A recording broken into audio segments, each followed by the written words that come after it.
the hell? I froze on the back step, coffee cold in my hand. Everything brown, dead. Tulips flattened, tomato seedlings snapped, and the climbing rose, rooted by Renata's mom before she passed. We built that cedar trellis ourselves, trained it 4 years, gone overnight. Chemical stink hanging in the April air, burning my throat.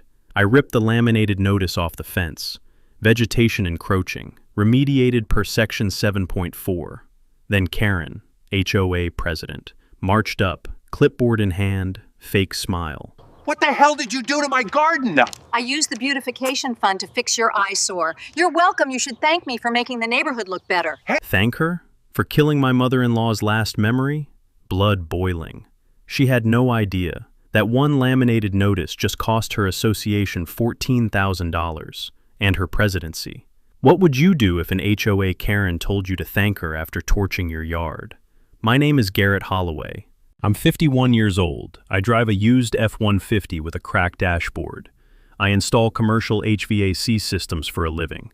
And I have lived at 14 Birchwood Court in Maplewood Ridge subdivision, Clarksville, Ohio, for 11 years. I am not a troublemaker. I am not litigious. I don't start things, but I do finish them. I bought this house because of the backyard. Quarter-acre lot, south-facing slope, good drainage. My wife, Renata, she's a hospice nurse, works nights, grows things in the daytime to stay sane. She looked at that blank clay slope and said, "I can work with this." And she did. Over 11 years, we turned that slope into something that made the neighbors slow their cars down in spring. Raised beds, a composting station, perennial bulbs from her mother's garden in rural Pennsylvania, dug up and transplanted after the old woman passed in 2019. That climbing rose? Renata's mom called it a 4th of July variety. Red and white blooms, trained up a cedar post and wire trellis we built ourselves over a long August weekend. The smell of cedar sawdust and Renata's sunscreen mixing in the heat. That garden was grief processed into soil. You understand? Now. Maplewood Ridge, HOA. The association itself isn't evil, it's just a vehicle. And like most vehicles, it depends entirely on who's driving. In the early years, the HOA was run by a rotating cast of neighbors who basically just wanted the entrance monument lights to stay on and nobody to park boats in their driveway. Fine. Normal. Then Dorothea Strickland ran for board president. Dorothea is 67, recently retired from a mid-level county administrative role, where, by all accounts, she spent 30 years slowly accumulating procedural authority, like some people accumulate porcelain figurines. She has an immaculate lawn. True Green comes every 3 weeks. You can smell the fertilizer from the sidewalk. That thick synthetic grass smell, almost sweet but wrong somehow. And she has opinions. Many, many opinions. About fence heights. About the precise shade of beige permitted for mailbox posts. About what constitutes a natural garden aesthetic versus what she once described in a board meeting, on record, as the appearance of neglect. That last phrase was directed, not subtly, at my property. The first unfair act wasn't the spraying. That came later. The first one was the variance.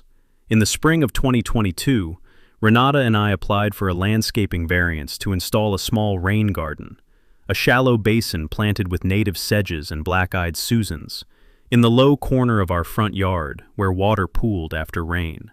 We'd gotten the design vetted by the county extension office. It was environmentally sound. 3 other neighbors had asked about doing the same thing. Dorothea denied it. No stated reason, just a form letter citing aesthetic consistency standards. We appealed. She denied the appeal too, this time with a one-line note that read, "The board has determined this feature is inconsistent with subdivision character." Fine. We let it go. We planted the rain garden in the backyard instead, out of sight. No variance required for that. Renata put in cardinal flowers and swamp milkweed, and by midsummer the monarchs were visiting. But Dorothea had noticed us. And people like Dorothea, once they notice you, they don't stop. Over the next 2 years, we received 11 violation notices. 11. For things like a garden hose left on the driveway overnight, a decorative ceramic pot on the front step that was allegedly not earth-toned, a solar-powered pathway light that was not on the approved fixtures list. Each notice came with a $50 fine and a deadline. We paid them, every single one. Because Renata said, "Don't feed it. She wants a fight." She was right. But some things, eventually, come looking for a fight whether you want one or not. April 13th was a Thursday. I was on a job site in Columbus all day, a hospital retrofit, 14-hour shift, the kind of work where you come home smelling like duct sealant and bad decisions. Renata was on night shift. Nobody was home. We have a Ring camera on the back porch. I checked it later.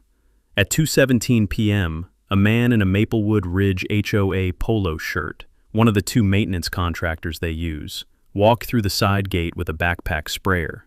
He spent exactly 4 minutes and 38 seconds in my backyard. He sprayed the entire east-facing garden bed, the one that runs parallel to the back fence line, and then walked back out. Didn't knock. Didn't leave a notice until after the fact. Just came in, did it, and left. The notice taped to my fence read, "Per HOA Bylaws Section 7, 4, vegetation extending beyond the property line into common area has been treated. Property owner notified of ongoing maintenance obligations." I pulled the video. I showed it to Renata when she got home Friday morning. She stood in the yard in her scrubs, her coffee going cold in her hand, looking at the brown tangle of what used to be her mother's rose. She didn't cry. She went very, very quiet, which is worse. I'm going to be honest with you. My first instinct was not legal strategy. My first instinct involved several words I cannot say on this platform, and possibly a confrontation that would have ended badly for everyone. But I took a breath, I grabbed my phone, and I did the rational thing. I called the HOA management company. The property manager, a guy named Dale who sounded like he was eating a sandwich the entire call, told me the maintenance was authorized by the board, and that I could submit a formal grievance through the portal. The portal. There's always a portal. The portal had a 45-day processing window. Dale wished me a good afternoon and disconnected. I submitted the grievance anyway, documented the video footage, documented the plant inventory. I'd actually photographed the garden in early April, just habit, because Renata kept records of what she planted and where. Time-stamped photos. I listed the plants destroyed. 3 mature tomato starts, heirloom Cherokee purple, started February. A stand of asparagus crowns entering their 3rd productive year, ornamental tulips, a climbing rose, noted its sentimental provenance, because I wanted that in the record. Then I did something that felt tedious, but turned out to be the most important thing I did that entire spring. I pulled my property survey. Now, I want you to understand something about property surveys and HOA common area designations. These things are not always the same. The survey defines where your legal property line is. The HOA's internal maps, the ones they use to decide where common area begins, are sometimes drawn from old plats, sometimes from eyeballed approximations made by a board member with a tape measure and an agenda. I'd had my property surveyed in 2019 when we added the back fence. I had the pins in the ground. I had the official survey document in my files. I walked the back fence line with a tape measure on Saturday morning. The garden bed Dorothea's contractor had sprayed? It was 11 inches inside my surveyed property line. 11 inches. Not on the common area, not encroaching on anything. On my property. Legally, unmistakably, mine. Let me tell you, that 11 inches felt like 11 miles. Standing there with a tape measure in the dirt, I may or may not have done a small, private celebration that involved a fist pump and some language the neighbors would not approve of. So now I had a different kind of grievance. This wasn't a neighbor dispute. This wasn't an HOA interpretation issue. This was a trespass. And more importantly, the chemical application on my property, without my consent, had potentially created an environmental liability issue. I didn't submit a revised grievance through the portal. I called my brother-in-law Wendell, who is a paralegal, and has what I can only describe as a gift for reading the kind of documents most people use as coasters. I scanned him the survey, the notice, and a screenshot of Section 7.4 of the HOA bylaws. His response, via text, arrived 12 minutes later. It was 3 words. "Oh, they messed up." Here's what people like Dorothea Strickland do when they feel cornered. They don't back up, they double down, and they try to bury you in paperwork. Within 10 days of my grievance submission, I received 2 new violation notices. The first was for my composting station, a sealed, county-approved tumbler composter that I've maintained for 8 years without a single issue. The notice alleged it was attracting vermin and generating odors inconsistent with residential standards. No photos, no witness statements, just Dorothea's signature and a $150 fine. The second notice was stranger.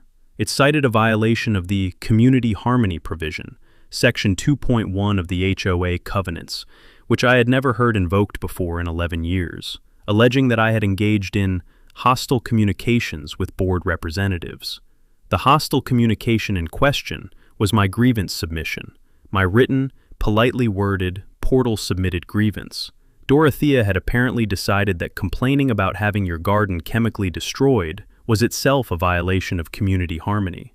I want you to take a moment and appreciate that. She nuked my garden and then fined me for having feelings about it. Meanwhile, I started getting texts from 2 neighbors, Philip across the street and a woman named Bev who lives 3 houses down, both of whom I've known for years, warning me that Dorothea had called them personally to ask if they'd noticed any issues with my property. She was trying to build a complaint coalition. Philip told her his exact response, which I will paraphrase as, "No, Dorothea, and please don't call this number again." I appreciated Philip more than he knows. Now, while all of this was happening on Dorothea's end, I had not been idle. Wendell connected me with a property rights attorney named Marcus, young guy, just a few years into his own practice, the kind of lawyer who gets visibly excited when he sees a clear trespass case with documentation. I sat in his office on a Tuesday afternoon. It smelled like new carpet and printer toner, the way ambitious young offices always do, and I walked him through everything: the survey pins, the ring footage, the spray notice, the timeline. Marcus typed for about 90 seconds and then looked up. "We're sending a demand letter," he said. "Trespass, destruction of personal property. We'll request compensation for the plants, remediation costs for any soil impact, and legal fees. Standard opening move." But then Marcus asked me something I hadn't thought about yet. "Do you know if the contractor is licensed for pesticide application in Ohio?" I did not know. I hadn't thought to check. The Ohio Department of Agriculture requires anyone applying pesticides commercially, even for an HOA, to hold a valid applicator's license. It's not obscure. It's not a technicality. It's a real regulatory requirement with real penalties, including fines against the hiring entity. I got the contractor's name from the ring footage. The HOA polo had a contractor logo on the sleeve. I ran the name through the Ohio Department of Agriculture's public pesticide applicator database. It's online. Anyone can use it. Took me 4 minutes. The contractor's commercial applicator license had expired 14 months earlier. He was unlicensed. Takeaway: in most U.S. states, commercial pesticide applicators must hold a current state-issued license. Search your state's Department of Agriculture pesticide applicator registry. It's public. Marcus, when I texted him this, responded with a voice memo that was primarily the sound of him laughing for about 8 seconds before he got composed enough to speak. We were no longer just talking about a trespass and some dead tulips. An unlicensed applicator working under HOA authorization meant the HOA itself had potentially violated Ohio Administrative Code. It meant their insurance carrier was going to be very interested in this. It meant that the $150 composting fine and the community harmony nonsense were about to look very, very small beside what Dorothea had actually done. I paid the fines, both of them, on time. I always paid the fines, because every payment was documented proof that I was the cooperative party in this relationship. Dorothea thought she was winning. Dorothea Strickland's next move was, I have to give her credit, audacious. She called a special board meeting, 14 days notice, as required by the bylaws, to vote on an emergency amendment to the HOA's landscaping standards. The amendment would define any garden feature not pre-approved by the Architectural Review Committee as a potential common area encroachment subject to remediation at the board's discretion. In plain English, she was trying to retroactively make what she'd done legal. The notice landed in my inbox on a Monday. I read it twice, made coffee, and read it a third time. Then I texted Wendell. "She's trying to paper over the trespass," he wrote back. "She's going to paper herself right into a lawsuit," I replied. "That's the goal." I went to the meeting. I want to be clear about how I went to the meeting. I wore clean jeans and a collared shirt. I brought a legal pad. I brought a pocket recorder, legal in Ohio for one-party consent, and I sat in the third row. I said good evening to everyone I passed. I was relentlessly, aggressively pleasant. Dorothea, seated at the folding table at the front of the Maplewood Ridge community room, a room that smells always of old coffee and industrial carpet cleaner, one of those smells that attaches to every small bureaucratic room in America, clocked me immediately. Her jaw set. She called the meeting to order. The proposed amendment was read. I raised my hand during public comment. Dorothea called on me because she legally had to. I said, calmly, I'm curious whether the board can point me to the meeting minutes where the original spraying on April 13th was authorized. I'd like to review the recorded vote. Silence. The board secretary, a man named Howard, who looked like he'd rather be absolutely anywhere else, shuffled papers. Then he said quietly, The authorization was given via email chain. I don't think it was formally minuted. Dorothea shot Howard a look that should have turned him to ash. But he'd said it, into my recorder, in front of 11 residents. Here's why that matters. Under Ohio Revised Code Chapter 5312, which governs planned community associations, board actions taken on association business generally require proper notice and record-keeping to be enforceable. An email chain between board members deciding to send a contractor onto a private property without a recorded vote in meeting minutes is on extremely shaky legal ground. Takeaway: HOA board actions, especially those authorizing entry onto private property, must typically be documented in official meeting minutes to be legally enforceable. Check your state's planned community statute. I wrote that down on my legal pad, very visibly, and watched Dorothea watch me write it. The amendment passed, 4-1. Howard voted against. I noted that too. While the board meeting theater was playing out, I'd also hired an environmental testing firm out of Columbus to collect soil samples from the garden bed. $240 out of pocket. The technician came on a Saturday morning. Matter-of-fact guy, drove a white van, the kind of person who treats chemical contamination the way a plumber treats a slow drain. Just a problem to be documented. He took 6 samples from the affected area and 1 control sample from the unsprayed section of the yard. Results came back 10 days later. Glyphosate concentration in the sprayed zone, significant. Elevated well above baseline. Consistent with a direct, saturated application. Not drift, not runoff. A deliberate soaking. The report also noted that the tested area was within 6 feet of a seasonal drainage swale that connected, via the subdivision's stormwater system, to a creek that fed into a county watershed. That single line in the soil report opened a door I hadn't even been looking for. I forwarded it to Marcus. His response this time was not a laugh. It was a single text. Environmental referral. We need to talk. Marcus asked me to come into his office for what he called a full picture conversation. I drove down on a Wednesday evening after work, still in my work clothes, smelling like metal and machine oil. You go straight from the job site. You don't go home and change. Because if Marcus wants to talk, you go when he says go. He had a yellow legal pad covered in handwriting and a printed copy of the Maplewood Ridge HOA's most recent financial disclosure document, an annual report they're required by Ohio law to make available to residents on request. I'd never requested it. I'd never thought to. Marcus had. Their reserve fund, he said, tapping the pad, is at 32% of the recommended minimum threshold. State guidance for a subdivision this size says they should be holding between $180,000 and $220,000 in reserves. They are holding $58,400. I let that land.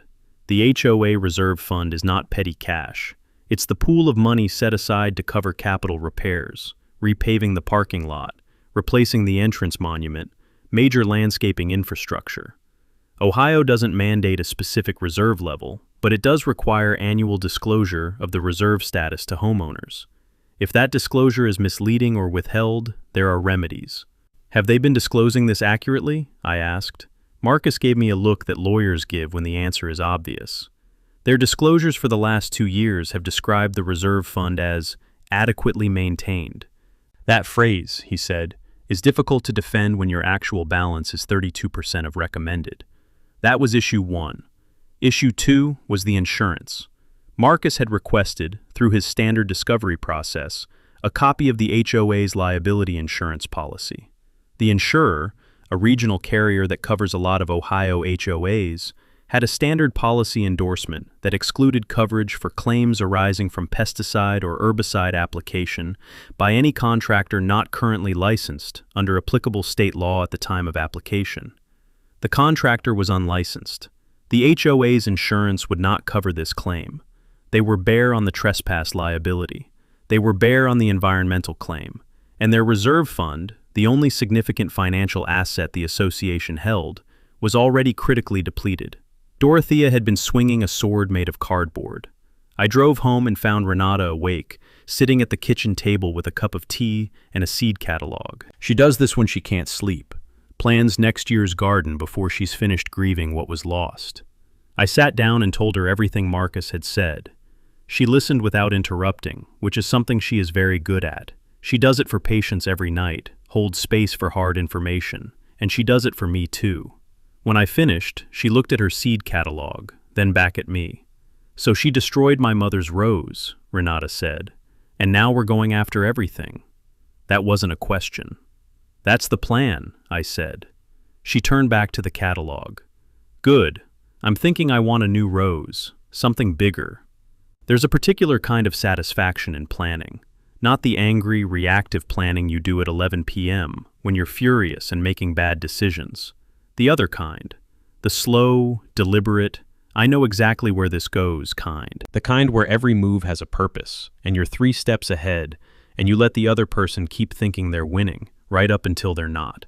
That's what the next 6 weeks felt like. Marcus and I mapped it out across 2 long meetings and about 40 text exchanges.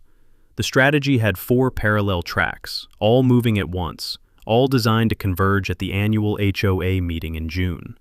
The first track was the civil claim. Marcus filed a formal demand letter to the HOA board. Trespass, destruction of personal property, unlicensed contractor, emotional distress for Renata given the sentimental nature of what was destroyed. Demand, $18,500 in damages, plus attorney fees, plus remediation of the soil in the affected bed. They had 30 days to respond. The letter was written on law firm letterhead and weighed about 3 emotional tons. I know because I read it 4 times. Do you know what an HOA board does when they get a letter from an attorney demanding $18,000? They forward it to their insurance carrier. And do you know what the insurance carrier says when the claim involves an unlicensed contractor doing pesticide work? They say, "Not our problem." Marcus and I knew this before the letter was sent. That's the point. The second track was environmental. I forwarded the soil testing report to the Ohio EPA's Division of Environmental Response and Revitalization, the state agency that handles contamination referrals. I didn't file a formal complaint, not yet.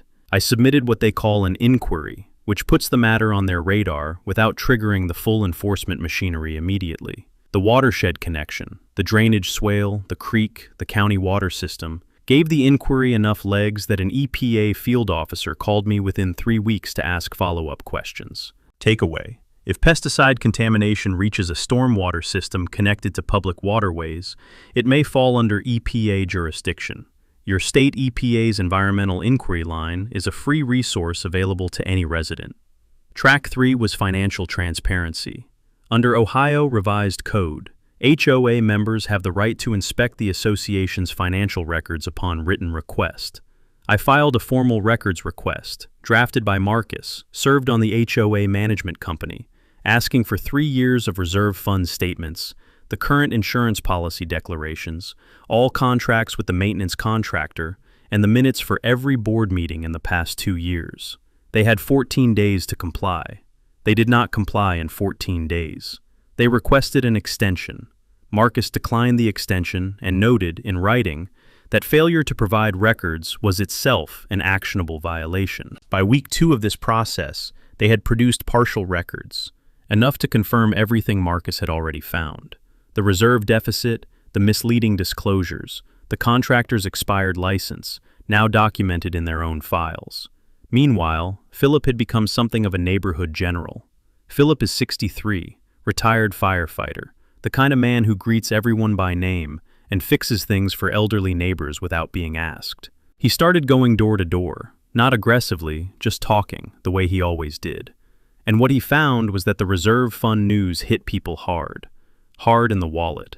Because a depleted reserve fund means, eventually, a special assessment, a surprise bill to every homeowner in the subdivision to cover costs the reserve should have handled. Nobody had been told their reserve was at 32%. Everyone was furious. Bev drafted a petition. 41 of 72 homeowners signed it within 8 days, requesting a special disclosure meeting before the annual meeting in June. Howard, the dissenting board member, the man who'd accidentally handed me the procedural ammunition at the special meeting, called me on a Sunday afternoon. He told me he'd been concerned about the reserve situation for over a year and had been voted down and ignored every time he raised it. He wanted to help. I told him to keep his head down, keep his own records, and show up at the annual meeting ready to speak. The annual meeting was 8 weeks away. All 4 tracks were running. Dorothea Strickland was sending violation notices about mailbox post colors and holding board meetings to discuss pavement crack repair timelines, and the ground was being hollowed out underneath her without a sound. 2 weeks after the records request, with Marcus's demand letter sitting unanswered and the petition signatures still coming in, Dorothea made her first truly desperate move.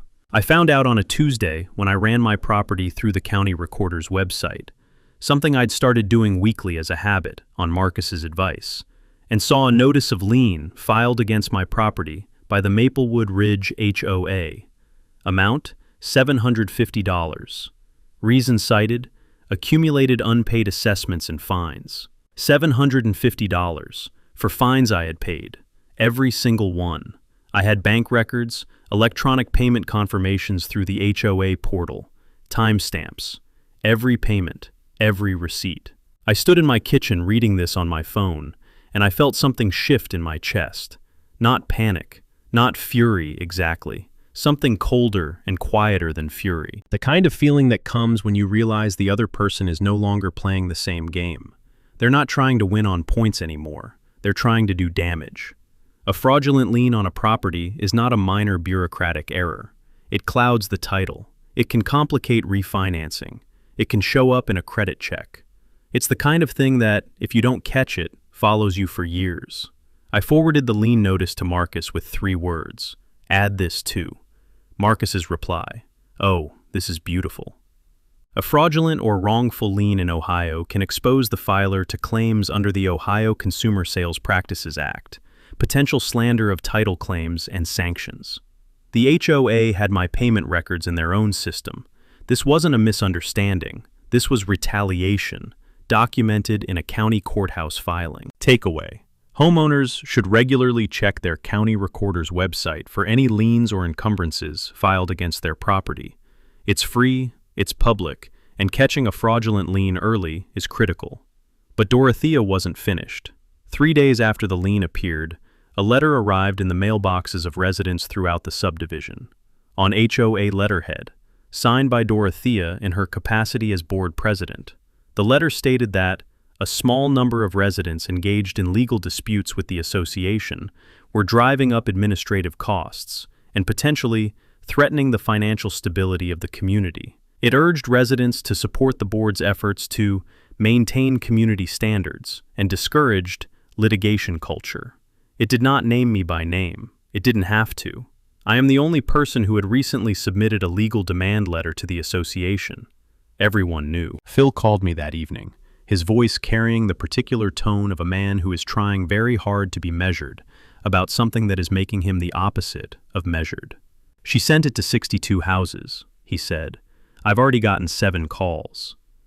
"What are the callers saying?" I asked. "They want to know why the HOA is spending money on legal defense when their reserve fund is empty." There it was. Dorothea had written a letter intended to isolate me. Instead, she'd reminded 72 homeowners that the HOA had a financial problem, at exactly the moment when 41 of them had already signed a petition about that financial problem. She'd handed the narrative to the people she needed to stay quiet. I printed a copy of the letter, put it in the file Marcus was building, and wrote a note on it. Exhibit for retaliation pattern. Then I went outside and turned the compost. There's something grounding about it. The warm, dark smell of decomposing matter becoming something useful. The texture of it between your gloved hands. The weight of the turning fork. Renata had started a new bed in the section of yard that wasn't contaminated, and the first seedlings were already pushing up through the soil. Stubborn things. Patient things. Some things come back. That's the lesson the garden keeps teaching you, if you pay attention. With 5 weeks to the annual meeting, Dorothea tried to make the meeting disappear. The HOA bylaws required 30 days written notice for the annual meeting. The management company sent the notice. 3 days later, Dorothea's attorney, yes, she had retained her own personal attorney, presumably billed to the HOA, on top of everything, sent a letter claiming the meeting notice was invalid because it had been sent electronically to some homeowners and by mail to others, and the bylaws specified a single, consistent delivery method. This was, to be generous, an aggressive reading of the bylaws. To be less generous, it was nonsense dressed in a suit. The tactic was clear. Delay the annual meeting, run out the clock, reissue the notice, buy herself another 30 days to work the phones.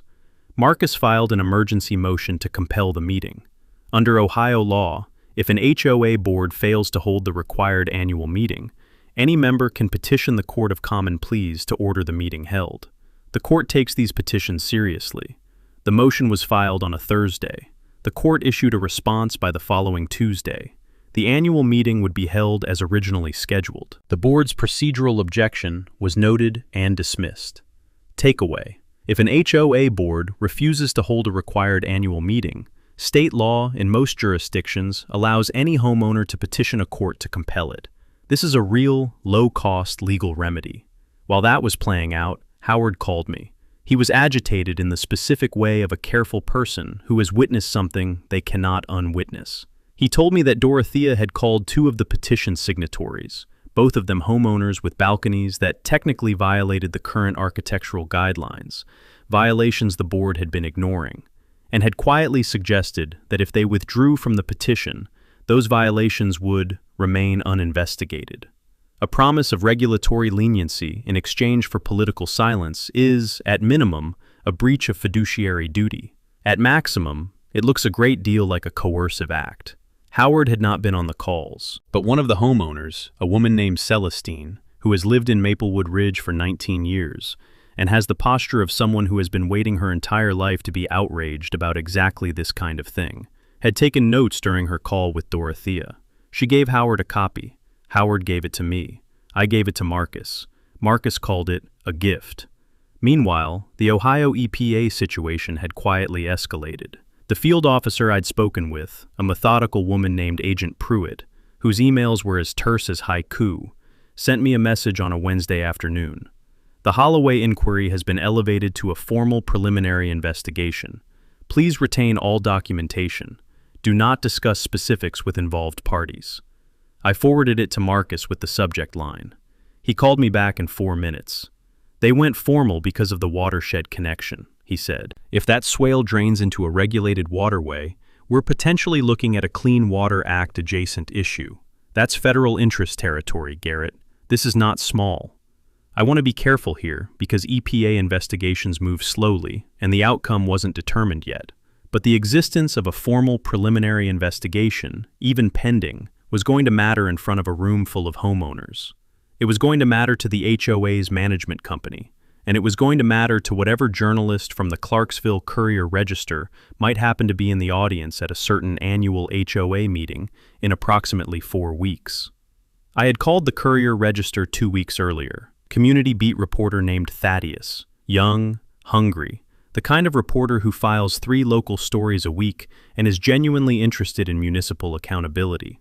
I'd given him background. No quotes yet, no story yet. Just, you might want to be at the Maplewood Ridge annual HOA meeting in June. Things might get interesting. Thaddeus said he'd mark his calendar. Dorothea was canceling the wrong meeting. The Maplewood Ridge annual HOA meeting was held on a Thursday evening at 6:30 p.m. in the community room at the subdivision's clubhouse. I got there at 5:45. I wanted to be early. I wanted to set up before anyone arrived, take up the right amount of space at the right table, and be settled and calm when Dorothea walked in. I wheeled in the presentation board on a hand truck. Renata had helped me build it the night before at the kitchen table. She has a steady hand. She thinks in visual systems from years of making care charts for patients. And what we'd built was simple, clear, and devastating. 4 panels. Survey overlay on the left, with the 11-inch measurement marked in red. Soil report summary beside it. Contamination levels in a simple bar chart. The drainage swale path highlighted on the subdivision map. Reserve fund chart in the center. Recommended $200,000. Actual $58,400. 2 years of adequately maintained disclosures stacked next to it. And on the right, the lien notice alongside 18 months of payment receipts with a single bold line underneath. Fully paid, all fines. It didn't look like an attack. It looked like a school project. That was the point. 44 residents came, almost 2/3 of the homeowners. The room, which normally drew maybe 15 people, was full. Folding chairs lined up in rows. That community room smell of burned coffee and institutional carpet. Voices overlapping. The particular energy of a crowd that has decided it's done being quiet. Marcus sat in the back row with a notepad. Thaddeus sat beside him with a slightly nicer notepad. City Council member Preston Hartfield, Housing and Zoning Committee, sat in the second row. I had not personally invited him. Bev had, apparently, mentioned the meeting to his constituent outreach office. He wore a sport coat and the expression of a man who was already formulating a quote. Dorothea arrived at 6:28 and stopped when she saw the board. She looked at it. She looked at me. I nodded politely. She called the meeting to order at 6:32, her voice carrying the particular brittle precision of someone who is maintaining composure by force of will. She moved immediately to limit public comment to 2 minutes per speaker, citing time management. Howard, quiet Howard, raised his hand and read from the bylaws. Members in good standing were entitled to 5 minutes of comment on items affecting their property interests, per section 9.3. He cited the page number. He'd brought his copy tabbed with sticky notes.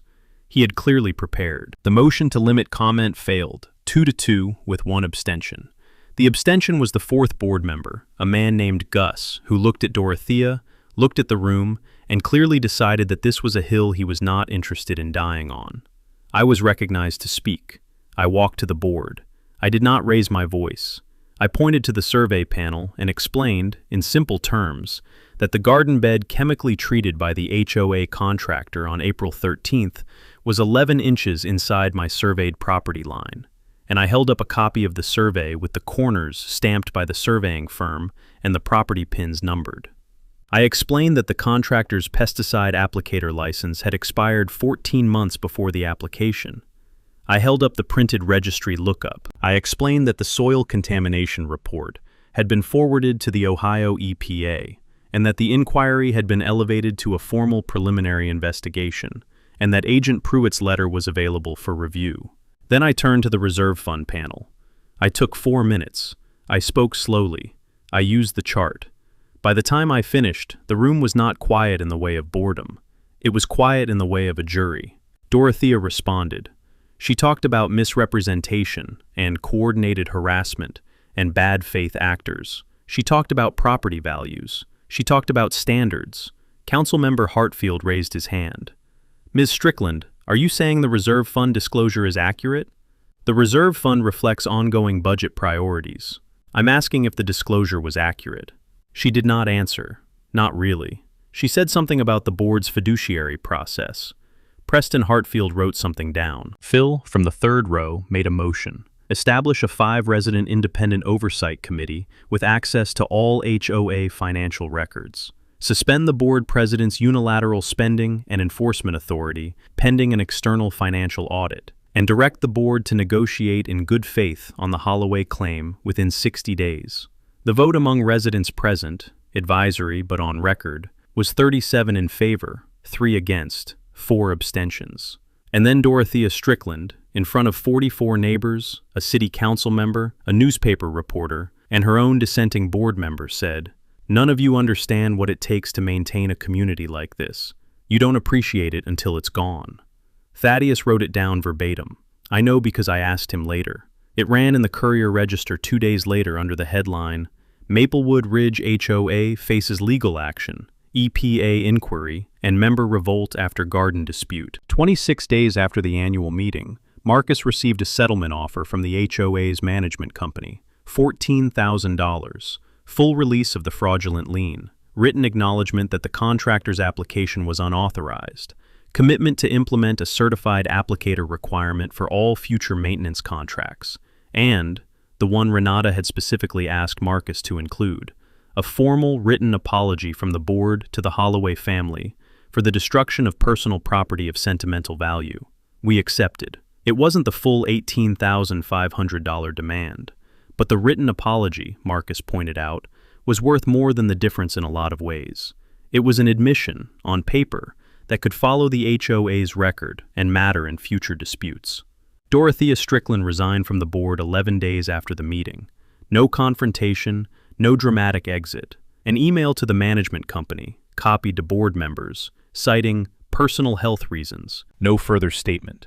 Howard sent me a text that said simply, "She's out." I found out about it the same way I find out about most things in this subdivision. Philip called me from his front porch while drinking his morning coffee, watching a cardinal work through the seed in the bird feeder Renata had set up on the fence post. The audit came next. An independent CPA firm, hired by the new interim board chaired by Howard, spent 6 weeks going through 3 years of HOA finances. The reserve fund deficit was real, and it was slightly worse than Marcus had initially found, closer to 22% of recommended minimum. The audit also identified approximately $31,000 in administrative expenses that were poorly documented and likely overstated.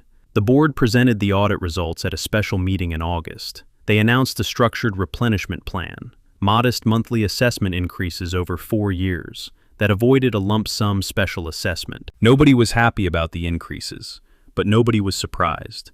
And there was something clarifying about finally knowing the real number. The Ohio EPA case concluded in the fall through a consent agreement.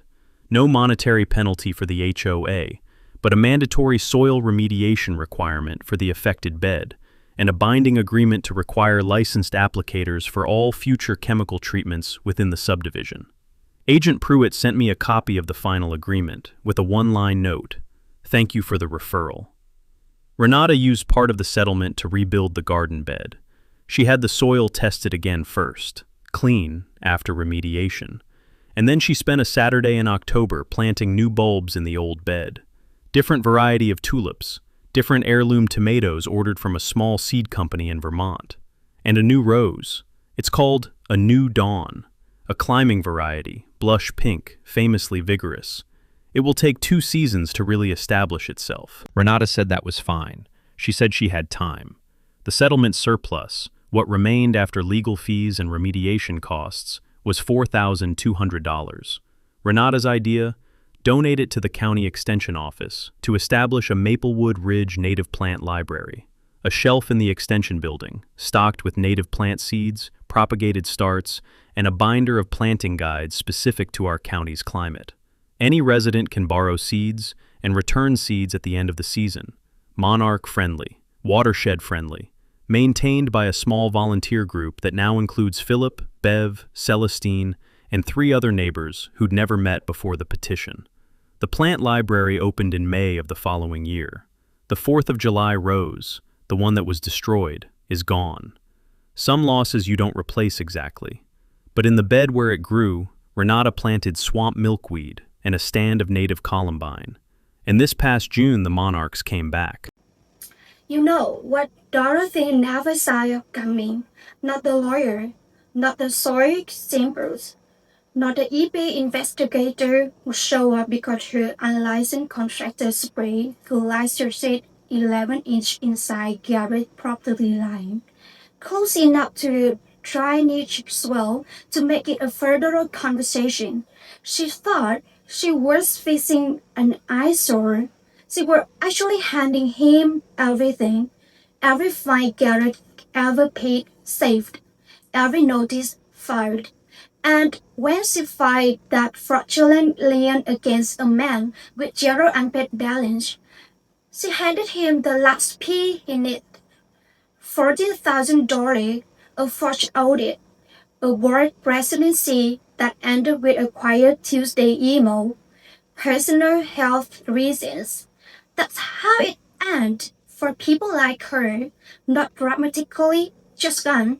The role Renata mother left beside isn't coming back. The new one take 2 reasons to bloom. Something you carry forward. You don't replace them. So next time you get a notice you know is wrong, are you going to pay it and move on?